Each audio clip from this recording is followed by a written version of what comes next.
A continuación, Corazón con Impulso. Clasificación A. Apto para todo público.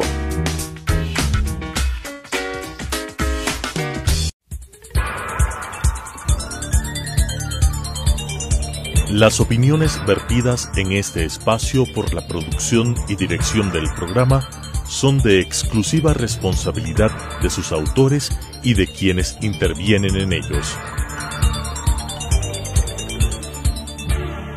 Telesucesos Canal 29 UHF presenta Corazón con Impulso, lo mejor en prevención y tratamiento de enfermedades cardíacas, con la conducción del Grupo Impulso.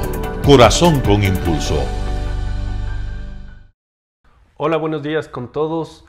El día de hoy tenemos un tema icónico, algo único acá en el Ecuador, primera vez que tenemos como para poder hablar con experiencia propia sobre esto que enorgullece tanto. Estamos a la altura ya de varios países a nivel mundial que hacen esta técnica. El tema es trasplante cardíaco y estamos aquí con el experto en insuficiencia cardíaca avanzada, dispositivos de asistencia ventricular y trasplante cardíaco, el doctor Jofre Arequipa. Bienvenido, doctor Jofre, y pues vamos directamente al grano y a que nos cuente un poco de esto. Sabemos que se hizo ya trasplante cardíaco en el Ecuador y sabemos que está teniendo un éxito total. Vamos un poco, cuéntenos un poquito de qué es esto del trasplante cardíaco. Buen día, qué gusto con todos. Empecemos diciendo que trasplante de corazón es un milagro actual en la medicina moderna. ¿A qué me refiero? Es dar una nueva oportunidad de vida a mi paciente. Un trasplante per se significa que mi paciente ya no tiene oportunidad de supervivencia debido a que uno de sus órganos ha sido afectado tanto que ya no funciona de una buena manera, lo que va a provocar inminente fallecimiento. Entonces, ¿qué quiere decir? Yo puedo tener algunos órganos que estén lastimados y yo puedo cambiar alguno de ellos. Si es que mi pulmón está fallando, ya no tolera mi cuerpo, mi pulmón ya no desarrolla su función correctamente, pues tengo la oportunidad de cambiar ese pulmón. Al hablar de corazón específicamente, existen patologías que dañan totalmente mi corazón, en donde el corazón se vuelve insuficiente, ya no funciona correctamente, con la inminente posibilidad de fallecimiento dentro de los próximos meses o máximo 2 años. En este sentido, ya desde 1967 se está desarrollando a nivel mundial trasplantes de corazón. La historia de trasplante de corazón es demasiado grande, desde intentos de utilización de órganos animales, sin embargo no han sido efectivos hasta ahora, que recientemente, hace un pocos meses, se consiguió algo de beneficio utilización uno de esos órganos. Sin embargo, aquí en el Ecuador no hemos sido capaces de mantener un programa de esta capacidad. Aquí fueron desarrollados unos trasplantes de corazón aquí más o menos en la década de los 90, sin embargo fueron insatisfactorios, por eso se abandonó el programa y lo estamos retomando en los últimos meses. Entiendo que el corazón en falla ya avanzada, que no tiene nada más que hacer con respecto a medicaciones, ya no le puedo ayudar más al paciente así, rehabilitación, todo ya se quedó en el olvido porque ya no funcionó más, es aquel paciente que tiene la indicación de trasplante cardíaco. Poniendo en palabras un poco más entendibles, es como el carrito cuando se funde el motor, ya no hay más que hacer. Le intentamos poniendo el aceite, ajustando el perno y demás, pero ya no hay más que hacer. Ahora, ¿quién es candidato para recibir un trasplante cardíaco y quién es candidato para donar un corazón? Perfecto. Escoger un paciente que sea idóneo para recibir un trasplante de corazón es una tarea bastante difícil. Un paciente que tenga la capacidad, la fortaleza suficiente para recibir o aceptar una cirugía de esta magnitud. Tener la capacidad, la fortaleza psicológica de afrontar este procedimiento. Tener esa fortaleza familiar de aguantar este procedimiento, en el sentido de decir que vamos a necesitar que nuestra familia, la familia del paciente, esté con él siempre para el apoyo. Como vamos a ver, tengo un testimonio de aquí a poquito de unos pacientes en donde les mostré. Conseguir el donador, pues lamentablemente al ser donador de un trasplante de corazón, él quiere decir que mi paciente falleció, falleció de una manera abrupta. Sin embargo, que el corazoncito se mantuvo bien y yo puedo utilizar ese órgano. Es decir, yo puedo utilizar el órgano de cualquier paciente que sea viable. ¿A qué me refiero? Que sea una persona joven, que no tenga una patología que haya lastimado corazoncito. Obviamente no me sirve de nada colocar un corazoncito que ya haya sido lastimado. Y actualmente en el Ecuador potencialmente todos somos donadores. Y en este sentido, pues de alguna manera, si es que todos tenemos esa conciencia, cuando nosotros fallezcamos, nuestra familia puede estar consciente de eso, en donde si es que nosotros somos donadores, pues salvamos mucho más vidas. Vamos a ver una diapositiva, por favor, si me ayudan en ese sentido. Vamos, estos son todos los órganos que yo consigo trasplantar, por así decirlo. Puedo trasplantar desde pulmones, corazón, hígado, páncreas, riñones, médula ósea, huesos. Todos esos órganos yo puedo obtener de un paciente en el cual ya no tenga una viabilidad. Existen trasplantes en donde yo puedo conseguir un órgano de un paciente que haya fallecido hasta 48 horas, puedo utilizar ese órgano. Un paciente fallece, obtengo el órgano y ese órgano guardarlo unas 48 horas. Hay otros órganos que duran 7 días, hay otros órganos que duran mucho más. Lamentablemente corazoncito no es así, dura solo 6 horas fuera del organismo. Así que mientras un paciente fallece, ese momento ya tengo que comenzar a trasplantar en mi paciente. Vamos a ver, a ver otra diapositiva ahí. Vamos a verle a Silvita. Mi nombre es Silvia. Hace 8 años me diagnosticaron insuficiencia cardíaca. Estoy trasplantada hace 2 meses y medio. En este momento estoy en rehabilitación, caminando, hago muchas cosas que antes no las podía hacer, antes de la operación. Les animo a las personas que tengan la misma enfermedad que yo tenía, que ahora hay otra oportunidad de vida y que podemos tener otra calidad de vida después de la operación. Es muy duro los primeros 2 semanas, pero hay que tener fuerza y saber que hay un Dios que también nos ayuda y que se animen.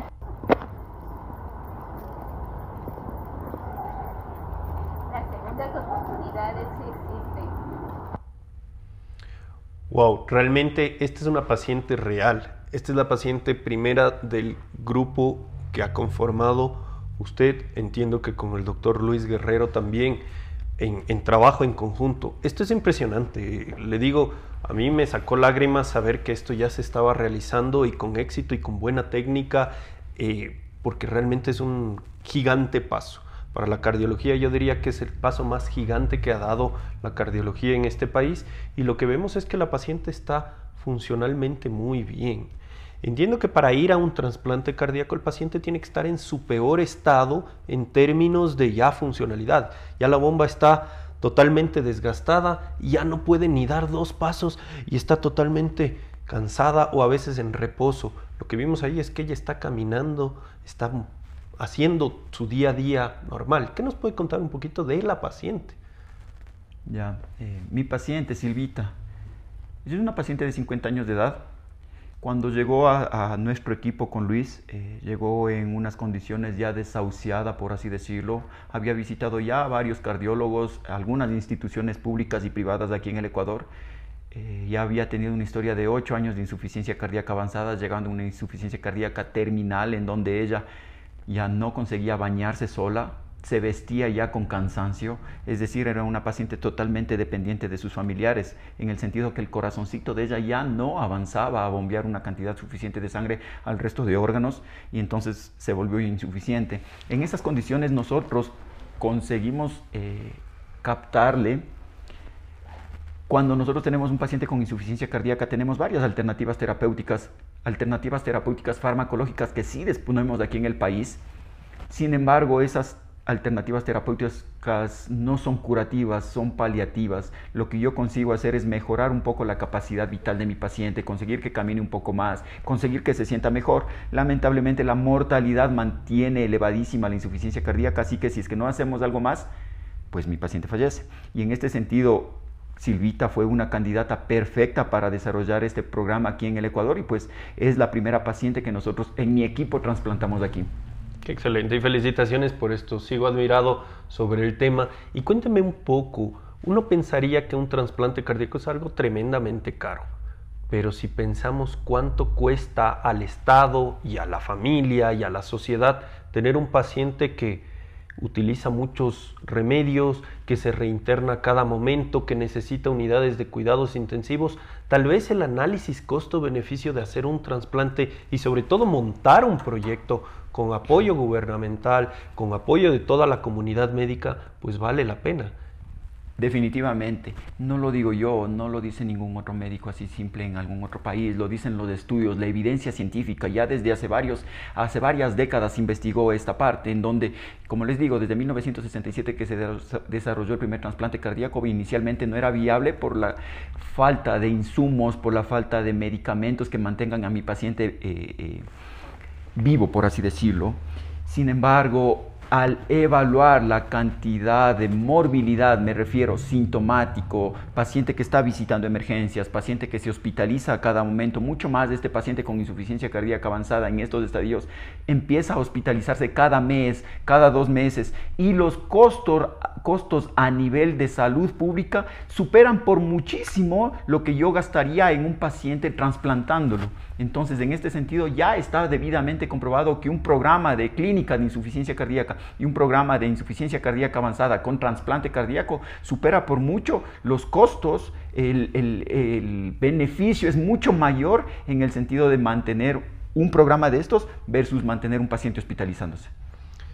Totalmente de acuerdo, y aparte que tenemos que ver el lado humano, la vida humana no tiene costo, esto es incuantificable, pero también el aporte que da, porque generalmente estos pacientes que son selectos para trasplante cardíaco son pacientes jóvenes, que producen como tal a la sociedad, dan un aporte tremendo. Una vida humana es algo que merece salvarse, y en eso yo destaco mucho este proyecto de trasplante cardíaco.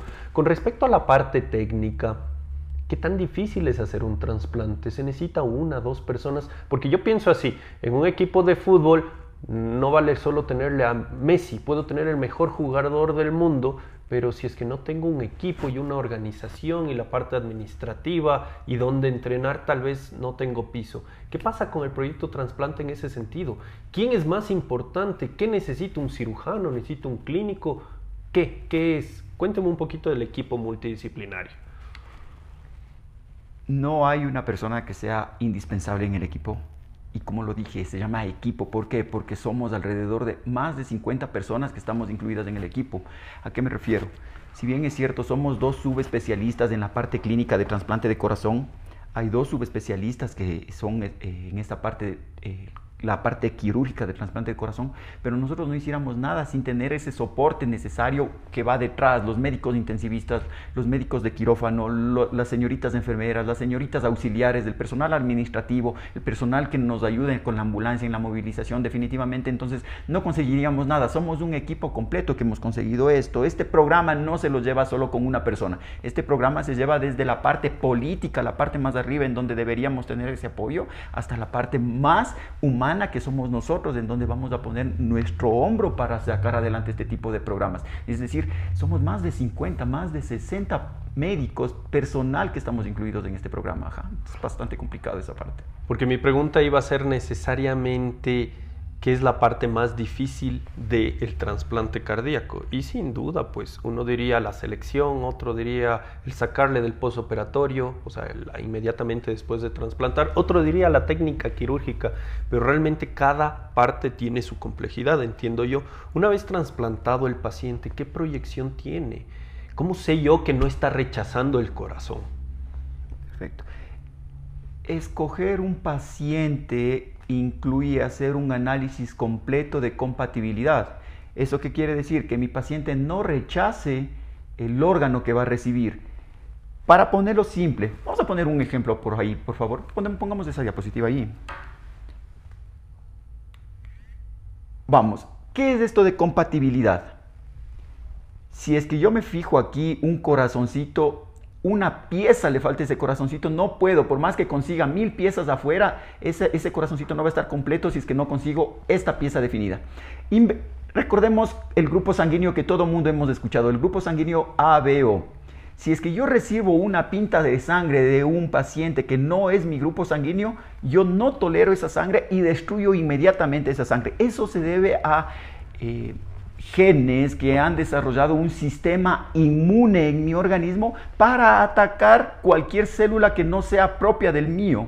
Es decir, si es que yo tengo un grupo sanguíneo A, mi cuerpo está acostumbrado a este tipo de glóbulos rojos, y si recibo un tipo de sangre que no es de este tipo, pues no lo voy a soportar. Lo mismo pasa en corazón, lo mismo pasa en los otros tejidos. Yo tengo que hacer un análisis completo del paciente y del donador, en donde si es que el donador no es compatible con mi paciente, pues ese órgano se va a rechazar. Eso es parte del seguimiento a largo plazo. Es decir, por esto no ha servido los xenotransplantes, los trasplantes con animalitos. Imaginémonos esto. Las proteínas que envuelven la célula de cada órgano, las células del animalito, de un chanchito, de un mono, de un primate, no son las mismas de un paciente humano. En este sentido, si yo puse un órgano de un animalito, mi organismo le va a rechazar inmediatamente, y ese es el problema que ha habido todas estas décadas. La respuesta aguda, la respuesta inmunitaria hiperaguda, el rechazo hiperagudo que yo les llamo, que les llamamos, ¿a qué se refiere? Yo coloco un trasplante de un órgano diferente, de una especie diferente, mi organismo le ataca ese momento. Lo que pasó recientemente, que todos escuchamos con ese órgano trasplantado de un cerdito a un humano, fue un cerdito genéticamente modificado para que esta proteína no aparezca y mi órgano lo acepte. Entonces, si es que nos vamos un poquito más adelante, miren, esto quería mostrarles. Aquí en el Ecuador, vamos a tomar en cuenta un estudio que se desarrolló en Estados Unidos, en la población de Olmsted. Los pacientes eran mayores de 45 años. Una población general mayor de 45 años. ¿Qué fue lo que encontró este estudio? Que solo el 20%, el 30% eran individuos normales. El resto ya tenían o insuficiencia cardíaca o tenían riesgo para insuficiencia cardíaca. Qué increíble, ¿no? De 100 pacientes, solo 30 eran normales. El resto ya tenían alguna predisposición para insuficiencia cardíaca. Miren aquí, lo importante de eso, los pacientes que están sintomáticos incluyen el 12% de los pacientes de este estudio. El 0.2% de este estudio tuvieron insuficiencia cardíaca avanzada. ¿Qué pasa aquí en el Ecuador haciendo cuenta de esto? En el Ecuador existen al menos 18 millones de habitantes. Si es que yo hago cuenta cuántos de ellos son mayores de 45 años, según la población, según los registros del INEC, son más o menos del 25% de los pacientes. Eso quiere decir que al menos 4.500.000 habitantes están dentro de más de 45 años de edad. Si es que yo tomo en cuenta eso, el estadio C, los pacientes sintomáticos del 12%, quiere decir que 500.000 pacientes tienen insuficiencia cardíaca sintomática aquí en el Ecuador. Y los pacientes que están en estadios avanzados, en esos que están en estadio avanzado de la enfermedad, son al menos 8.000 pacientes. Eso quiere decir que entre 8.000 y 9.000 pacientes necesitarían una terapia avanzada de insuficiencia cardíaca. Y aquí vamos desarrollando menos de 5 trasplantes de corazón. Entonces estamos literal un poco retrasados. Así que esa es la parte en donde tenemos que tener conciencia médica, conciencia social, en donde tenemos que avanzar un poquito más de eso. Pues se puede ver como un reto, no solo para la comunidad médica, sino también para todo el país, políticas de Estado direccionadas a ahorrar en todo sentido, ahorrar en el sentido humano, ahorrar en el sentido económico y todo lo que esto conlleva. A mí me queda una duda, una vez trasplantado el paciente, ¿cómo sé yo que no está rechazando? ¿Qué tengo que hacer?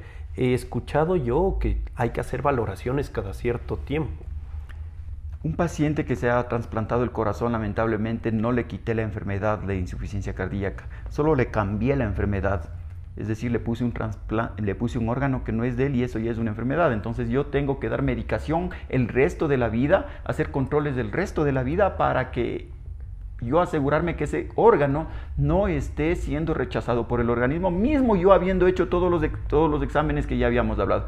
Es decir, un paciente durante el resto de la vida de un trasplante va a tener que seguir siendo acompañado por el médico tratante. Es increíble, y esto todo nos lleva a pensar que en el equipo tiene que estar un cardiólogo, el que refiere al paciente, un médico internista que ve todo el resto de enfermedades, tiene que estar el especialista en trasplante cardíaco, el cirujano que hace el trasplante, y luego todo el equipo de seguimiento, entre ellos alguien que tome una biopsia endomiocárdica, sea cirujano, sea hemodinamista, y luego también gente que analice la biopsia, patólogos y demás. Esto es todo el equipo que usted nos decía de 50 y más profesionales. Es impresionante todo lo que han logrado. ¿Y qué perspectiva tiene? ¿Cuánto puede vivir un paciente con trasplante? Solo para completar esa parte, el equipo que el equipo que nos hemos organizado en el proyecto de trasplante de corazón, somos médicos de todas las regiones, por así decirlo, en el Ecuador. Somos médicos de todo lugar, así que todo el Ecuador puso su granito de arena en este programa y vamos a seguir en ese sentido, desarrollándolo de la mejor manera. Ahora, ¿cuánto dura un corazoncito? Pues vamos a ver esta diapositiva siguiente, por favor. Buen día, mi nombre es Diego Matiz, quiero dar mi testimonio como trasplante de corazón. Quiero comentarles, yo sufrí 2 infartos y 2 edemas pulmonales. Todo esto sucedió en el año 2008. Estuve hospitalizado en Quito, en varios hospitales públicos y privados, tratando de estabilizar mi corazón, en el cual estaba comprometido el 80%. Una situación bastante grave, obviamente, tanto los infartos como los edemas pulmonales. Pasé todo el año 2008 muy grave. Tuve la oportunidad de viajar a Colombia, a Bogotá, y asistir a la Fundación Cardioinfantil en Bogotá. Allí fui postulado para trasplante de corazón en lista prioritaria nacional. Fui trasplantado el 2 de marzo del 2009, es decir, tengo 13 años con trasplante de corazón. Tengo el corazón de un muchacho de 30 años. Actualmente tengo 52 años.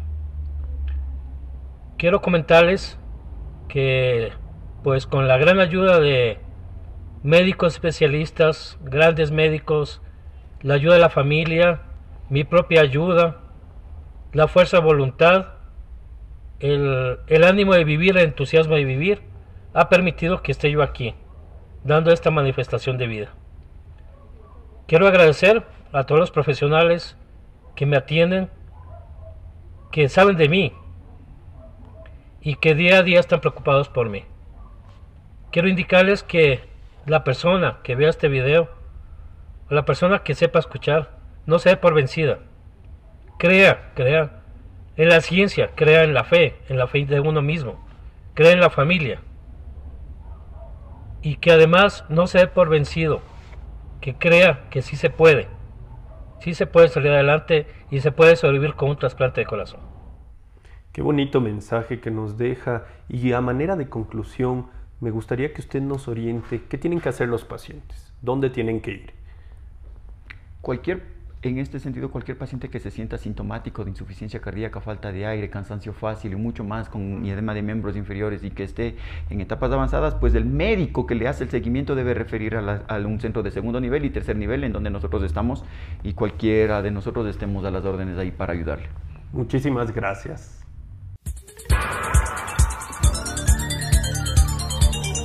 Las opiniones vertidas en este espacio por la producción y dirección del programa son de exclusiva responsabilidad de sus autores y de quienes intervienen en ellos. Telesucesos Canal 29 UHF presentó Corazón con Impulso, lo mejor en prevención y tratamiento de enfermedades cardíacas, con la conducción del Grupo Impulso. Corazón con Impulso.